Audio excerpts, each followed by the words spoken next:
Hello guys, how are you guys doing today? I hope everyone's doing alright on this beautiful Wednesday night. Today we're gonna get once again in a relaxing live stream because I just want to chill for now. My last week was like full of stuff that I did. I passed on my driving test. Well, not exactly the driving test, but the theoretical one. I took a test and passed. And soon enough, I will start with practical classes and we'll start driving soon. There was work stuff that I had to do. It was somewhat of a stressful week. And of course, I wanna just chill for today, you know, relax with you guys.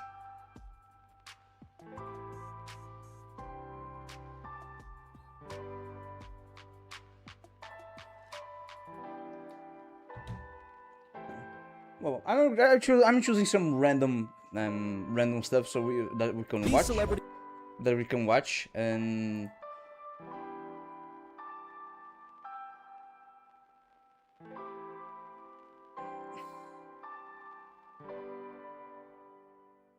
I'm just choosing one extra. Ooh, this one is interesting. Okay, let us start.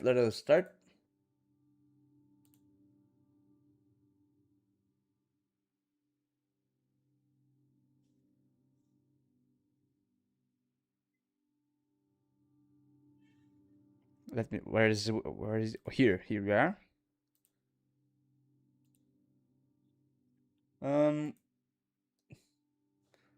Celebrity cars. Wait a second. Here we are. Wait a minute. Where am I? Oh, here I am.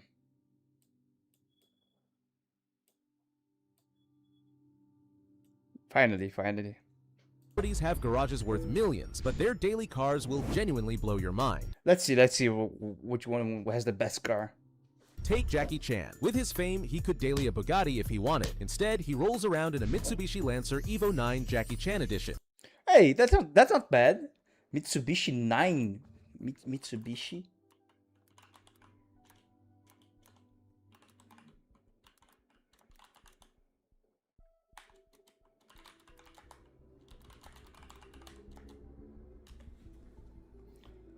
Uh, 50 units launched in 2005.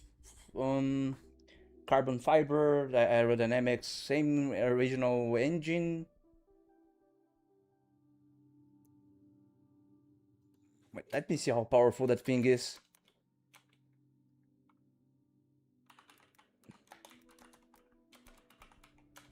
It's a rally car. Not a bad choice, huh?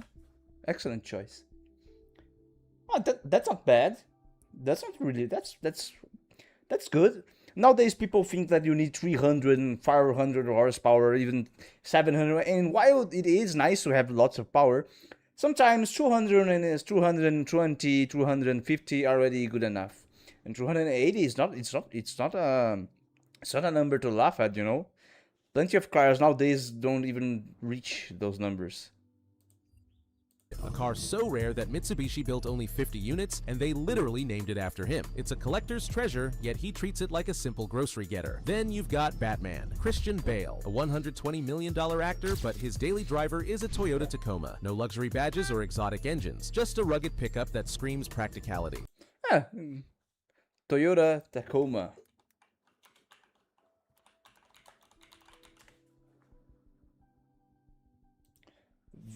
V6 in favor of inline 4 with an hybrid range. Oh man. I mean, no, it's efficient, but like the old V6 must be very nice to hear. How powerful is it today? Okay, that is a lot. 326 horsepower, and the least powerful you can get is 270. That's still more powerful than an Evo, but considering it's heavier, What? Hybrid model with hydrogen was made with 547 horsepower. America, what's the deal with making like racing pickups? I mean, they are cool, but like, why? Oh no, wait, it's a Japanese pickup. Oh man, what I'm saying. Sorry about that. Bale drives like a guy who doesn't care about Hollywood status at all, and that's exactly why people love him. Meanwhile, Travis Scott decided to do the exact opposite. He dropped $250,000 on what might be the cleanest 1988 Ooh, oh, that's really clean, really clean. BMW M3 E30 ever made, with only 9,000 miles. A museum-grade Wait, how powerful is that? 1980 BMW M3 E30. Oh, not bad. I mean, for the time, considering it's a BMW, it's small, it's light, it's powerful enough, I believe. classic, and then he converted it into a rally car. George Clooney took it even further into the strange. He bought the first ever Tango T600. What? A $300,000, 800 horsepower electric car that's skinnier than a motorcycle and built What? with a NASCAR spec roll cage. It looks ridiculous, but Clooney drives it every day through LA traffic like it's a normal sedan. And finally, Lewis Hamilton. The guy owns a Pagani Zonda 760 Oh man, oh, I love that. LH, a LaFerrari, and a McLaren P1. Oh, the P1, holy shit! Seriously, my favorite supercar is the McLaren P1, seriously. I love Lamborghini, I love Ferrari, I love Porsche, and also like, McLaren is just, no, seriously. People will complain that it's a hybrid car, but like it was back then in 2013, so shut up please, and just look at it. Just look at it. That's British motoring for ya, man. Look how clean that thing is. Look at, seriously, man. I would die for one of these. But what does he actually drive when the cameras are off? A Mercedes EQC electric SUV. So the question is, come on, man. You drive better cars than that. is it personal choice or part of the Mercedes deal?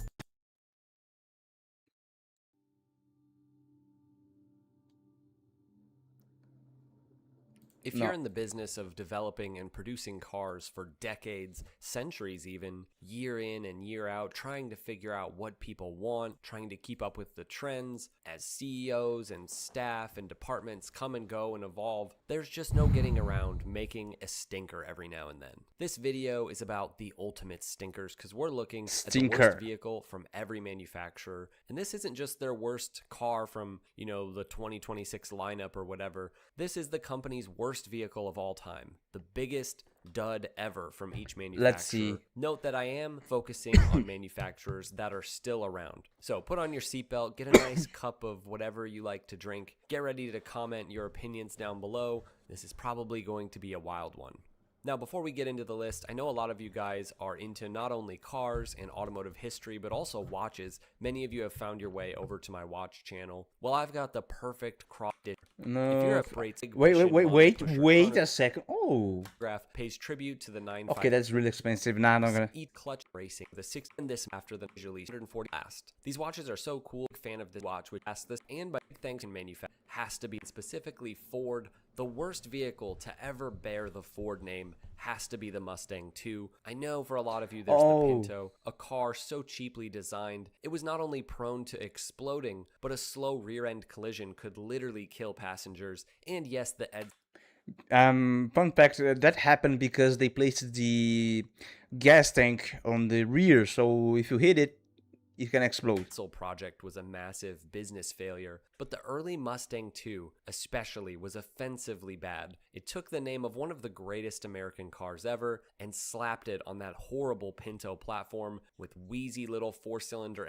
What can I say? Malaise era, not a good time for American companies. Engines making like 88 horsepower, dull handling, and styling that really stripped away everything that made the Mustang iconic. Mind you, I'm mostly talking about the base trim Mustang. Now, it did sell in decent numbers during the fuel crisis, but in hindsight, it stands as really a betrayal of the Mustang legacy. The Pinto was bad, but making a Mustang on the Pinto platform to me is worse. It's almost as bad as if they put the Mustang name on like an electric crossover. Imagine. Lincoln and really all of the major American manufacturers are so difficult because the history is there. I mean, Lincoln has had its fair share of flops, but in my mind, there is one single vehicle that has to be included on this list, the Lincoln Blackwood. A cool name. What? The Lincoln, a luxury car maker, made.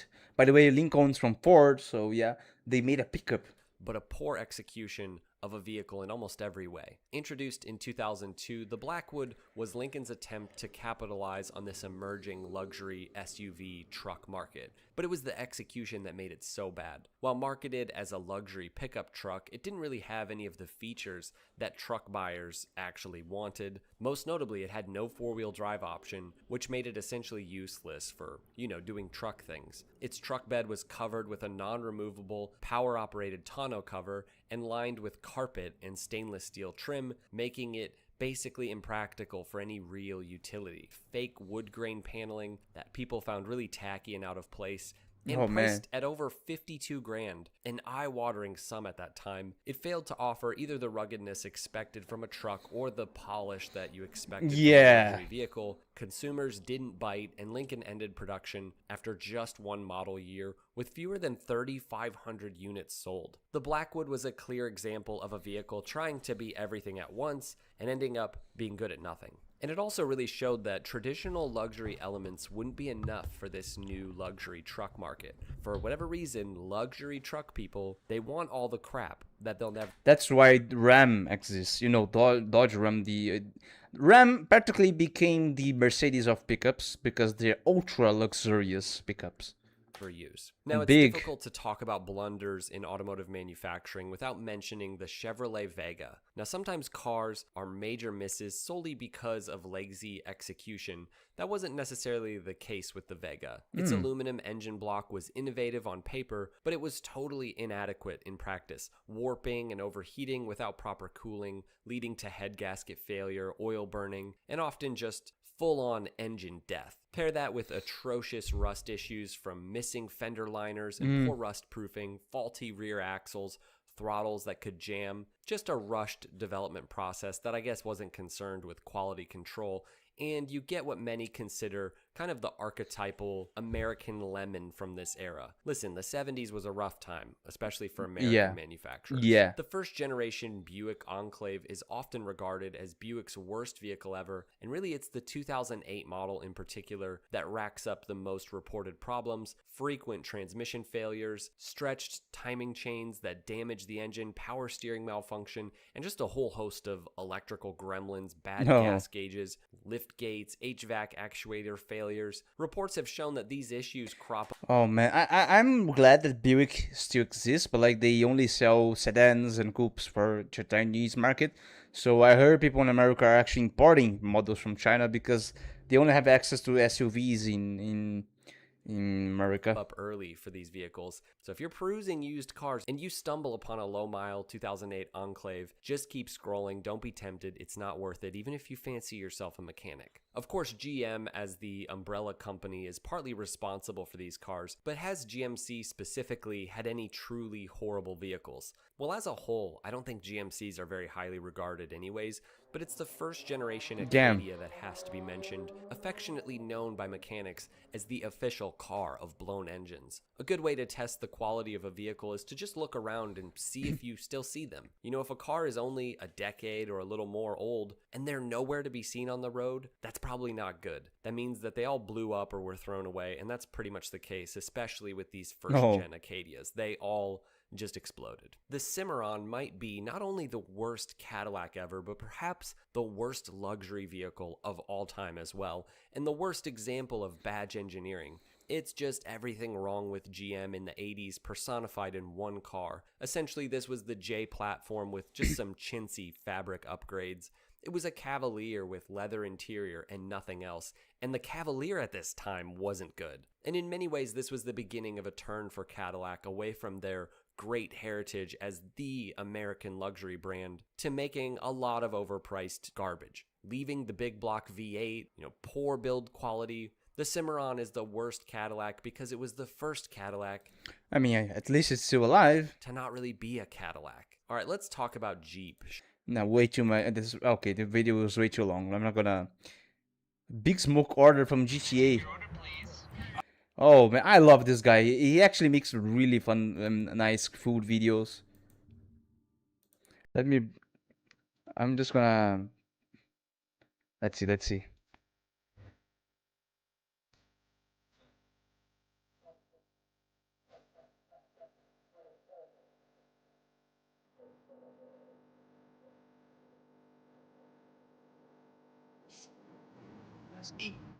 Hello there, welcome back to another episode of Arcade with Alvin, where this time we're going to be taking on Big Smoke's order from GTA. Now, in the game, he's famously known for having a massively large fast food order at a place called Cluck and Bell, where he orders 2 number 9s and number 9 I get it where this come from.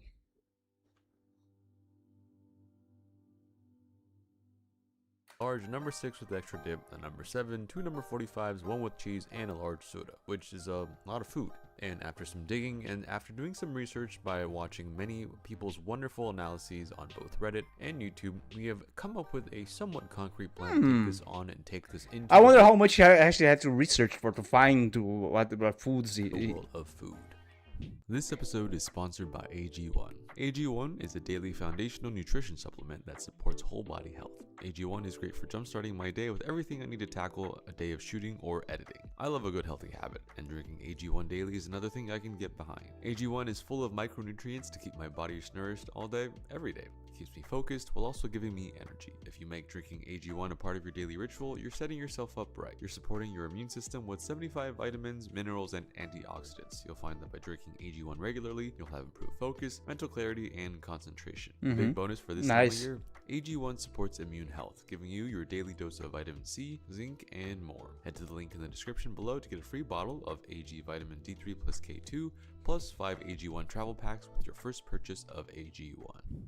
A lot of these wonderful internet detectives have kind of figured out that Cluck and Bell is somewhat of a cross between maybe KFC and Taco Bell, and these are mostly fried chicken sandwiches, and this is a fried chicken kind of joint that they be only selling chicken products, and I think that makes a lot of sense. Now, there's going to be a lot of chicken that we're going to have to make into sandwiches and such, so first we're going to get started with the chicken breast. I'm going to take a couple of large chicken breasts and cut them into 1-inch cubes for our number 45, which we believe might be a chicken breast full.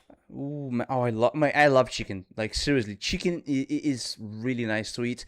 It doesn't weigh as much as red meat, and while many can say that chicken can become very repetitive to eat, chicken can be seasoned with a lot of ways, can be eaten in a lot of ways as well. I believe chicken can be more versatile than meat in some scenarios, but hey.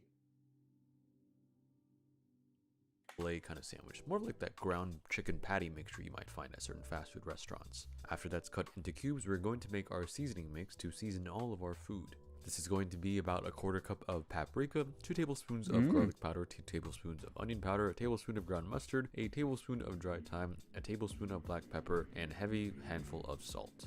Now here we have all of our chicken portions for today, which are going to comprise the entire order. We're going to sprinkle the seasoning mix on our chicken tenders, a couple of those in there, our chicken breast cubes, which have been just sliced up, a good amount of chicken thighs that are boneless but does have their skin on because that is more delicious, and a healthy amount of chicken wings and drums. In total, there's about 3 chicken breasts here, 2 for the tenders that we cut up, 6 chicken thighs that are boneless but have skin on, and about 30 wings and drumettes. A lot, but really good. Alright, now we're going to make our buttermilk batter.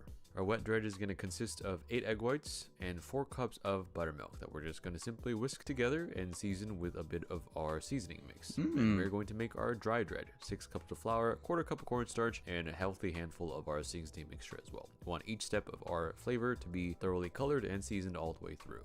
Alright, once everything is ready, let's go ahead and start dredging. We're going to take our chicken tenders, which are basically just either chicken tenders or chicken breast sliced into strips. Going to do a double dredge, first in the buttermilk, then into the seasoned flour, back in the buttermilk, and back into the flour. Give that a double dredge so that gets some extra crunch and protection on the outside. Once that's ready, now we are going to dredge our Look chicken at that. thighs. This one has a lot more cracks and crevices, so we're just going to do a single dredge on this one. Once those are ready and are resting on a wire rack set on a sheet tray to both not only absorb that extra liquid into the dredge, but also just give it some airflow. You're going to start to fry. They're frying these at a 350-degree oil. First, we're going to fry the chicken tenders for about 3 to 4 minutes, depending on the size, until the outside is completely crispy and golden brown. We're also going to fry our chicken thighs until they're nice and crispy, and then let them drain on a rack. Once the tenders are fried, then we're going to take our Nah, man, just look at that. I love chicken tenders. seasoned wings and drumettes and just dump some extra flour and cornstarch in there. We're not going to do a wet dredge on this because that's going to create too thick of a crust, and honestly, I think wings are better when there's a bit of a thinner crust on them. That way the sauces can stick a little bit better. These are also going to fry at 350 degrees until nice, crispy, and golden. These take a little bit longer depending on the size of your wings and drums.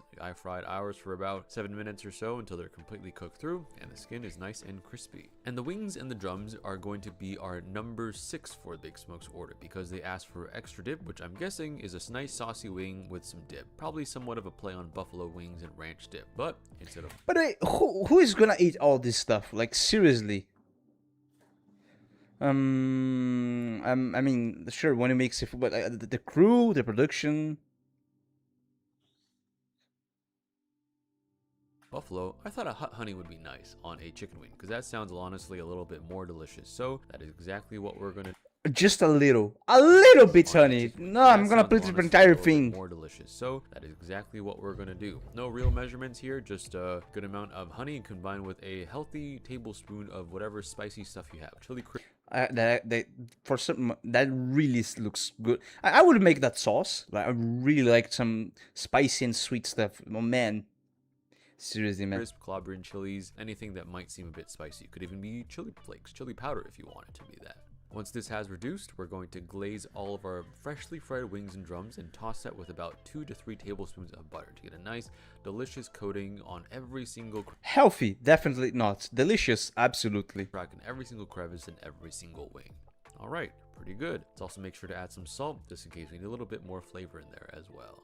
And for the extra dip part of the number 6, I'm guessing that's kind of like a homemade ranch. Or maybe if it's a fast food restaurant, a fast food ranch. But we're just going to make ranch because making ranch is actually fun and quite delicious. First, we're going to prepare our vegetables and herbs. We got 2 tablespoons of chopped chives, 2 tablespoons of chopped dill. We're going to microplane 2 garlic cloves and combine that with a half cup of mayo, with half cup of sour cream, and some salt and pepper to taste. Pretty simple all the way through. Pretty easy. We're also going to throw in a couple of the egg yolks that we had from separating our egg whites from earlier. So that's going to give it a nice yellow color and add some extra flavor in there. I'm not too worried that they're not cooked because, well, aioli and mayonnaise have a lot of uncooked eggs and those work for me as well.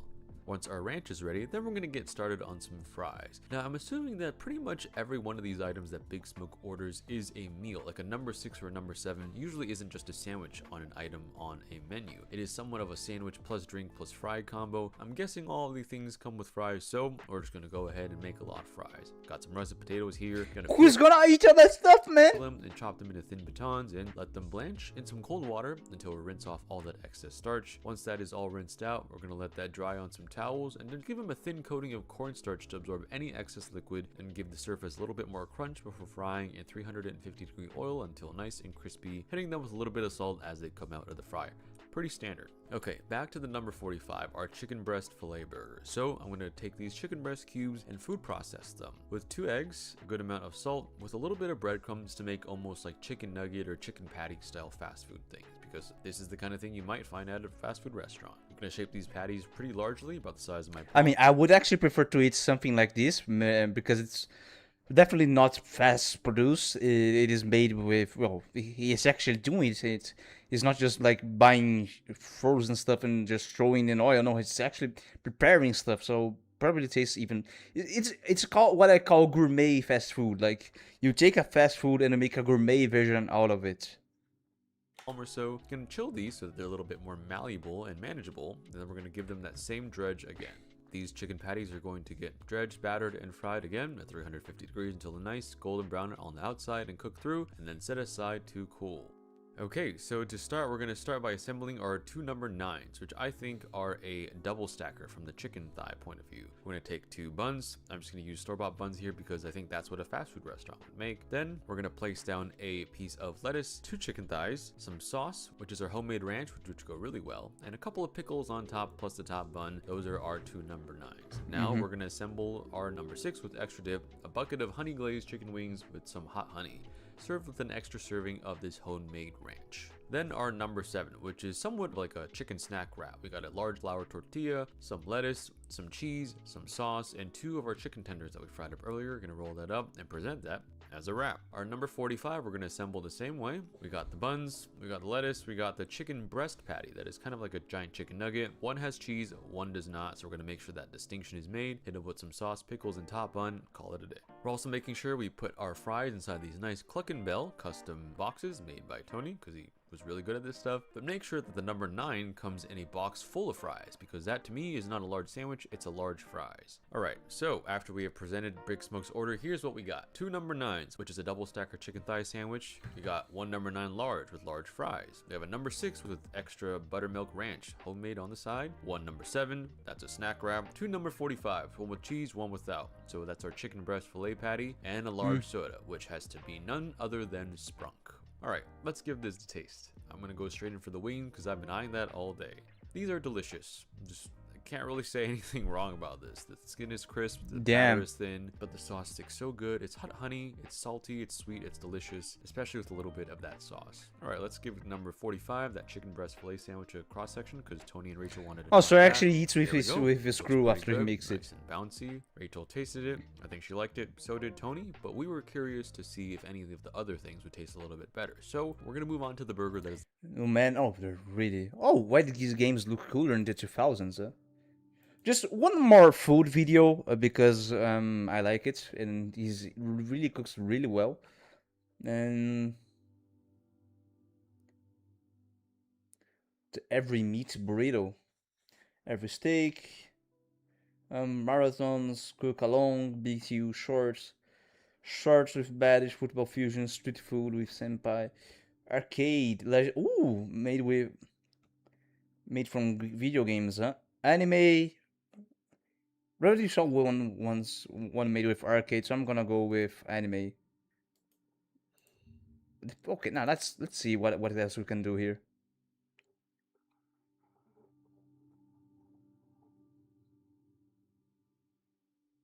If my YouTube allows it, of course. Legends of Zelda, Animal Crossing, Persona 5 Curry. Love this game, by the way. Squid Ink Ravioli. Yes, that's real. That is real, actually. Super Deluxe Meat Course. Gourmet Soup from Breath of the Wild. Minecraft Cake. Ooh, I would love to do that one day. Giant Pretzel from Final Fantasy XIV. Wedding Cake from Persona 5. Black Maple Kong Medicine. Okay, that's Monster Hunter. Well, I am a huge Monster Hunter fan, so yeah. No, but what about the anime? Let's see what else we can have.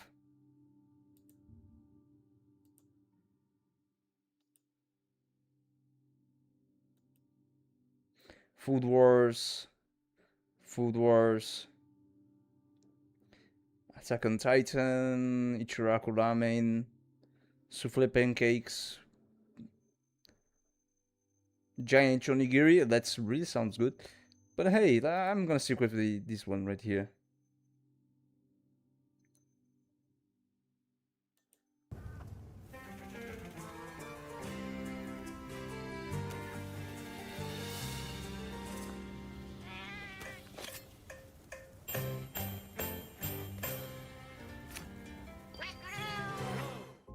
Hello there, welcome back to another episode of Arcade with Alvin, where today we're going to be making a giant prime rib roast from Monster Hunter Wilds. Now in the game, there's a scene that I really like, where you just open up your cooking menu, and you just set up a grill and take this giant rib roast, and buy the bones and happily cook it over the fire, humming the whole way, slicing it up into these beautiful thick steaks, raising it in the air like a trophy, and calling it a day.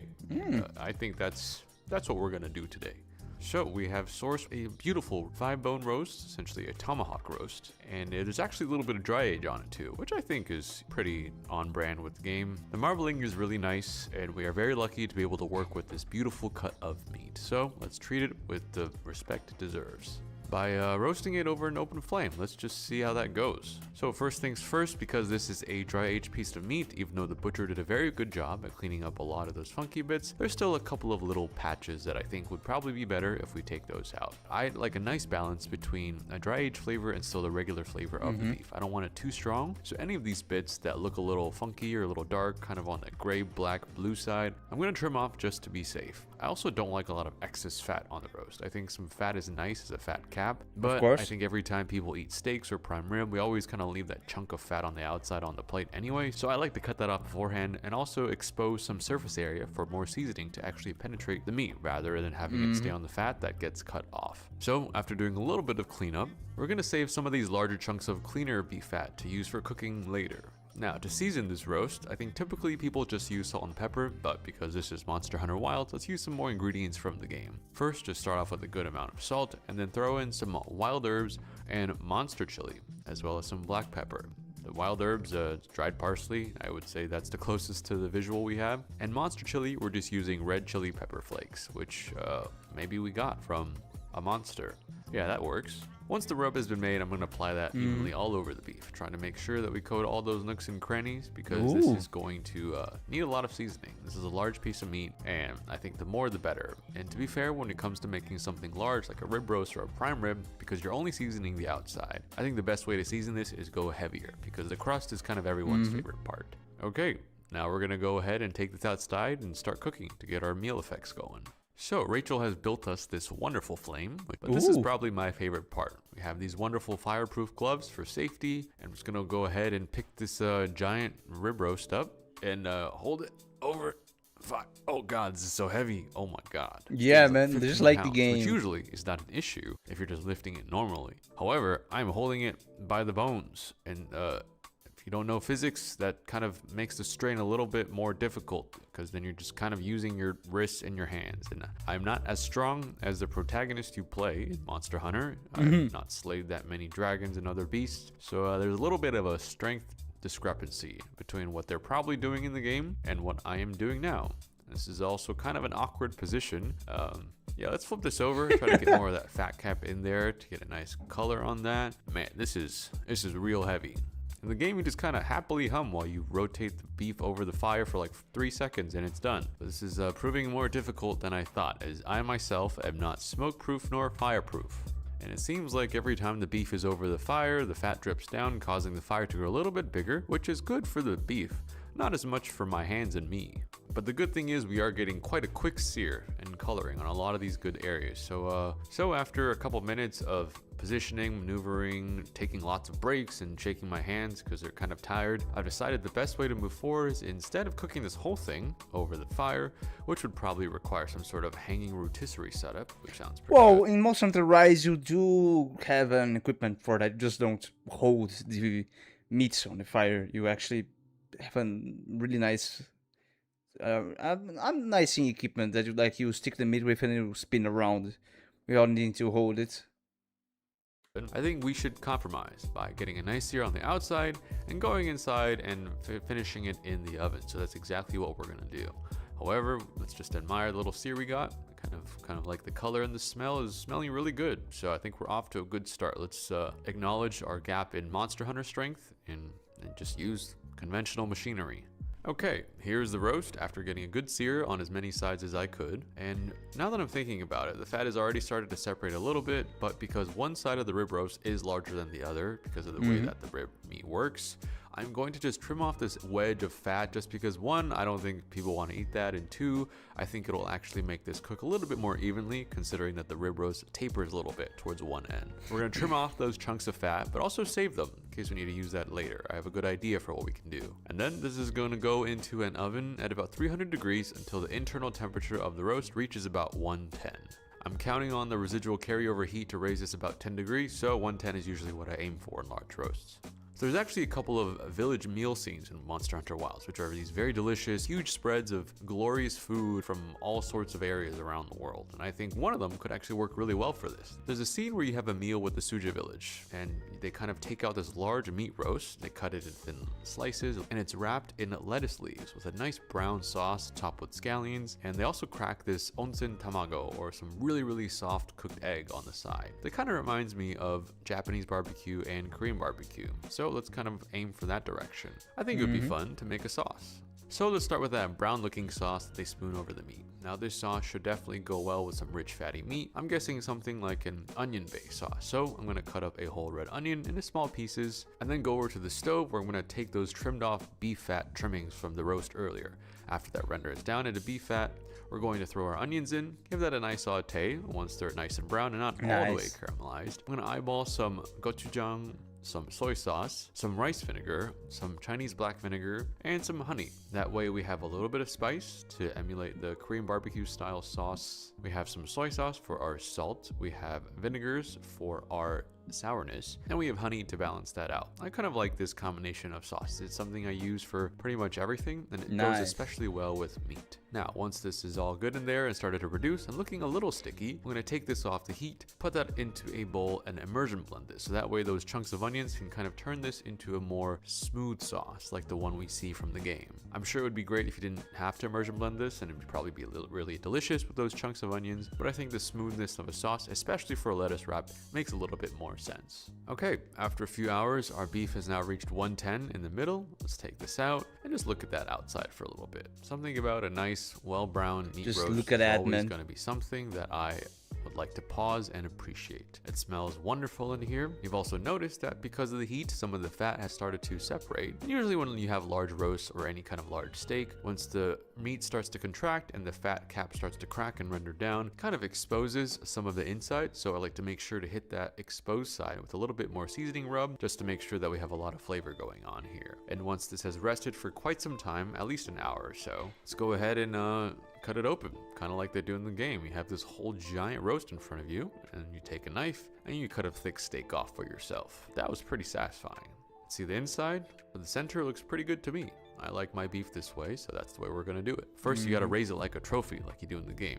Hiya. Yeah, there you go. Yeah, we made this. Woohoo! Okay, of the steak, and this is my excuse of doing so. Man, that really the first few bites of a ribeye steak or a prime rib are arguably the best because one, you get all that seasoning, you get the crust, and you're probably eating from the edge of the steak, which is the cap part. And this is a delicious bite. I can see why this would give you a good buff to go into battle for quite some time, but let's be a little bit more realistic with the amount of meat that we cook today. Sure, I could probably take down one of these off camera with nothing but my hands and a lot of napkins, but there's a couple other people in the studio today, and I kind of want to make something from that Seja village feast. So, just like they do, we have some nice butter lettuce here, some pretty lettuce to wrap our meat in. We're going to go to our roast and cut off some thinner slices from it, kind of more like roast beef. This makes a little bit more sense for lettuce wrap, where you actually can't use a knife and a fork to eat through. So getting a couple slices of those, let's layer that onto our lettuce wrap. Lettuce down, meat on top, some of that onion sauce in between, more meat, more sauce, and some chopped scallions just to give it a little bit of bite to it. And then, just like in the game, they kind of fold itself into a taco like that. And yeah, that is it's our version of the Monster Hunter beef lettuce wrap from the Seja village. This is a great bite. Man. Oh, I would eat that all day, man. Now this one here. Games felt cooler. When midnight releases could shut down Times Square. When everything had I remember those days, man. attitude. It wasn't an accident, and it isn't just nostalgia. They had something in I actually bought this one right here. It was on promotion. common that modern titles lost. There was a formula that made these games legendary. A secret sauce. They all used the same 5 ingredients, and the first was style. Remember when skateboarding games weren't afraid to look like skateboarding games? It's no secret that a lot of modern releases feel art directionless, almost like they're afraid to have their own personality or even stay consistent with their old one. There was a time when you could identify a game just by looking at the water. Now everyone renders it through the same engine. Identify a game just by looking at the water. Now everyone renders it through the same engine. The point is, certain studios have turned decades of progress and billions of dollars into uglier games, and the most heinous is Pokemon. Every few years they make a new one, and with it comes an onslaught of criticism. This is especially true for Legend ZA, which has been compared to and completely mocked by Sonic the Hedgehog for the PlayStation 3. Most point to the flat PNGs duct taped to the side of buildings, and the city's repetitive layout. It gets even more complicated when you remember that's the only location in the game. That's right, the hunt begins and ends in government-sanctioned wild zones. They already do this in real life. We've even got PvP battle zones in the city 3. I was really excited for this new Pokemon, but I've seen those stuff again. I'm like disappointed. Yeah. Most point to the flat PNGs duct taped to the side of buildings, and the city's repetitive layout. It gets even more complicated when you remember that's the only location in the game. That's right, the hunt begins and ends in government-sanctioned wild zones. They already do this in real life. We've even got PvP battle zones at shopping centers and train stations. Pokemon has never been known for its graphics, but there's clearly something going on here. Comparatively, their best titles from the 2000s were simple but cohesive. Everything from the environments to the sprites was vibrant and heavily stylized. More importantly, the simplicity made sense. I mean, I like the 3D style, but like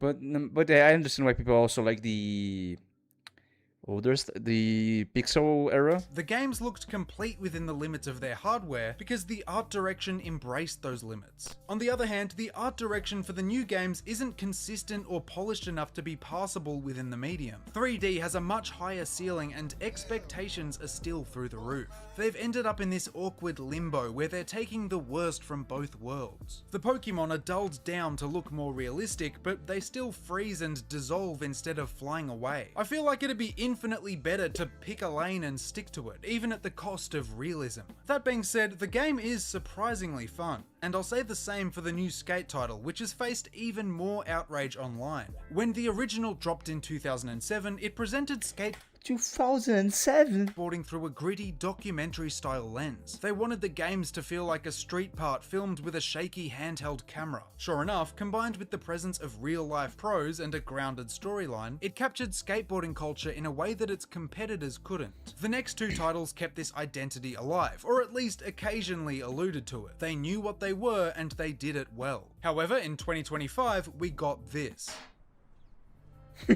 I mean, it always happened, stuff like that, but Sanitized, corporate, devoid of almost any references to skateboarding culture. Of course, there's an item shop, and if you pay $70 for the Founders version, you get 3 in-game t-shirts. I've bought more in real life for less money. I'm sure you're sick of hearing about the Fortnite effect, but it really looks like Fortnite. The worst thing is, it's painfully obvious why they did this. By abandoning the aesthetics and cultural references of the originals, they appeal to a much broader audience. You don't need any prior knowledge to get it. And that's fine, the game is a lot of fun, and it's nice to see more people involved, but it'll never be cool.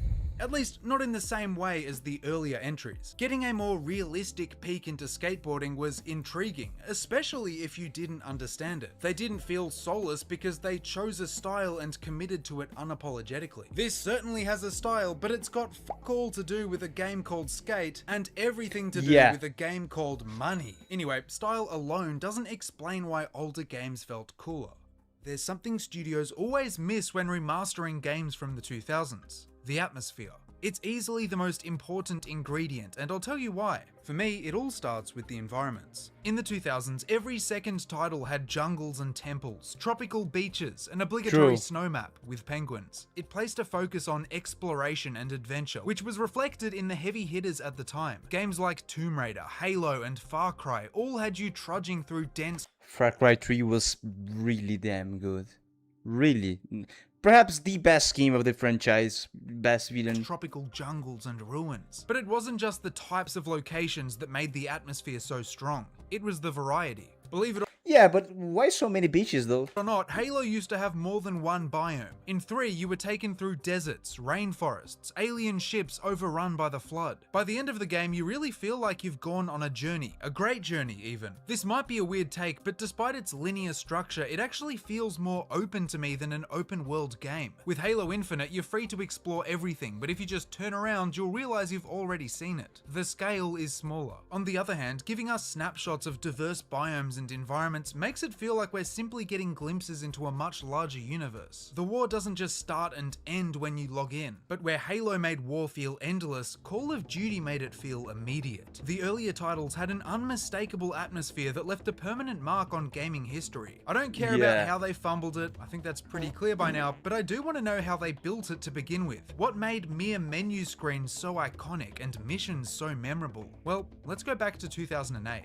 World at War releases as the 5th installment in the franchise. Again, it's set during World War II, only this time you're fighting through the Pacific Theater and Eastern Front. They just happen to be two of the most brutal and dehumanizing battlegrounds of the war. The game immediately reminds you of this, setting a tone that remains for the entire story. You burn down villages, crawl through jungles, wake up in a pile of bodies being picked apart by crows. The atmosphere is dramatic and desperate, and the game fully commits to this. The tone isn't broken by colorful pop-ups, ads, or menus trying to funnel you into their battle royale mode. Like, this is the start screen. It tells you exactly what you're in for, and if you still don't get it, the music does the rest. It's not epic and heroic, it's bleak and haunting. And that's before you translate it. This consistency is why many people credit World at War with the darkest atmosphere in the franchise. And it's exactly what the modern titles are missing. Atmosphere also comes from aesthetics though, and there's a few that defined the era. If you play a lot of PS2 games, you likely remember horror grunge. Coined by Evan Collins, the term describes a graphic design style that was popular from the late 90s to the early 2000s. Look at Siren, Postal, Fatal Frame, or even Resident Evil. They combined grungy elements and textures with rust orange highlights to create chaotic and disturbing visuals. Again, this was consistent across everything, from the cover art to the menu screens. At no point are you taken out of the experience. The aesthetic was cool because it was almost comically edgy. Things looked a little dirty, diseased. It wasn't trying to be subtle. And neither was the biohazard green aesthetic. Out of all the console giants in the 2000s, Xbox couldn't have picked a better color. The world was obsessed with this radioactive I mean, it looks cool, even today. palette, and it's since become synonymous with the era. Mountain Dew, the Xbox loading screen, limited edition Halo console I from love this 2002. green, man. You see this green obsession all over older Brother Core edits, where they show old tech, clothing, and energy drinks. I don't know why it was so popular, but as always, it probably had something to do with the Matrix. Its use of neon green to represent hacking and futuristic tech was emblematic of what the decade considered cool. Add a layer of glowing toxic sludge and things get even better. Overall, each aesthetic was turned up to 11. They were chaotic, grating. They contributed to the atmosphere of games by giving each one a strong visual identity. And let's be real, this never stopped looking cool, and neither did this. But what True, agreed. happens when a game's atmosphere was built using techniques that don't exist anymore? What if that's the reason these games can never be replicated? We've seen this sort of phenomenon before. Many older games look better on CRT monitors because they soften and blend the edges between pixels. There's a similar visual illusion happening here too, something you might not have noticed in some of your favorite games. We'll find out what's going on here right after a quick word from today's sponsor. This message is sponsored by Raycon. In 3 words, their essential open earbuds are lightweight, comfortable, and affordable. They're open, ready to go right out of the case, which naturally stores 36 hours of charge. That's multiple days worth of tunes and off during Raycon's Black Friday and Cyber Monday sale. That's buyraycon.com/extraytopen. Anyway, all of the games I'm showing here are using the same graphical trick or illusion. It's a method that practically vanished after the 2000s. If you haven't already guessed, the one thing they have in common is pre-rendered backgrounds. Each is handcrafted and overflowing with details, as if a painting were to come to life. But it wasn't purely an artistic choice. At the time, rendering such detailed environments in-game was out of the question. I mean, most FPS games were still hiding their low draw distance with fog, so they had to get creative to show anything but pop-ins and polygons. The solution was a blend of isometric angles and pre-cooked shadows, allowing them to create depth and scale without destroying your PC. Someone sat down and drew or modeled every thatched roof and tree trunk in this scene. It's a level of detail that easily holds up today, and it didn't last for long. By the mid-2000s, real-time rendering had finally found its footing, and the AAA scene jumped ship the second it became redundant. If you're looking for modern games with backgrounds that look anything like this, you'll only really find them amongst indie developers. Games like Pillars of Eternity. Pre-rendered backgrounds are far from the worst fatality in the AAA space though. Lately, I've seen a wave of videos pointing out how age-old features are being quietly cut under our noses. Or worse, repackaged and marketed as new developments. Kind of like how split screen became a genre of game and not just the industry standard. My favorite bonus feature these days is basic optimization. In the 2000s, they had this down to a T. Ratchet and Clank was getting 60 FPS Gold classic. Yes, on the PlayStation 2. That's double what Pokemon was getting 2 decades later. Yes, it's open world and almost looks better, but when you can't hit such basic benchmarks, perhaps it's time to look back and take notes. Maybe lean into the dark arts they used to use to pull it off. Get some fog in there if you have to. Or better yet, focus on crafting smaller, denser environments, not empty pixelated expanses. Looking closer at gameplay is even more confusing. It's like as long as the graphics are marginally better, nothing else matters.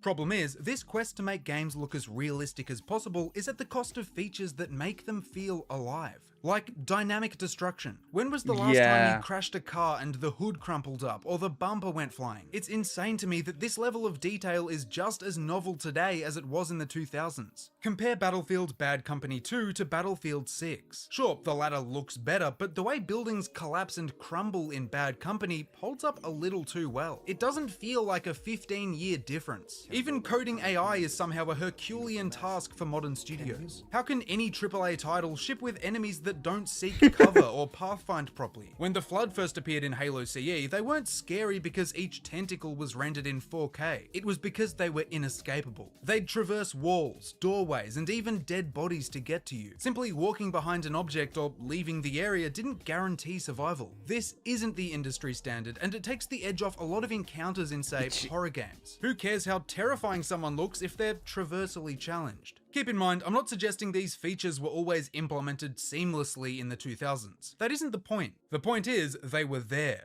They were ambitious. The industry felt more exciting because every year we got new mechanics, ideas, possibilities. Our only mistake was thinking they'd stick around.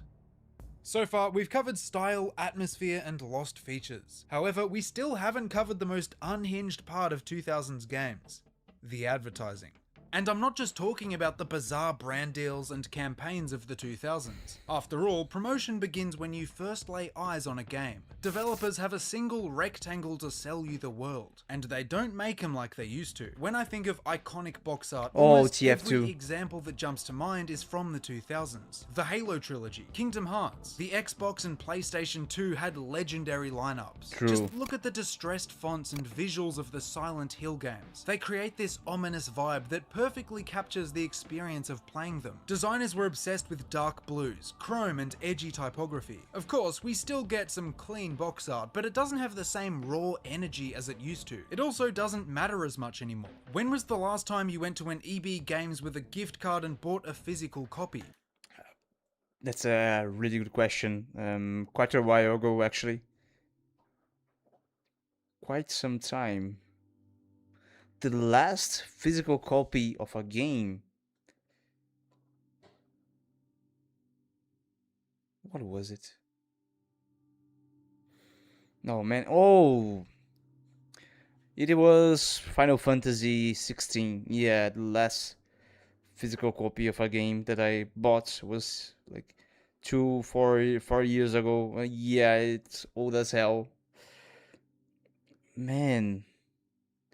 Yeah, since 2023, I actually been buying games on my computer and digital copies on my Nintendo Switch. Yeah,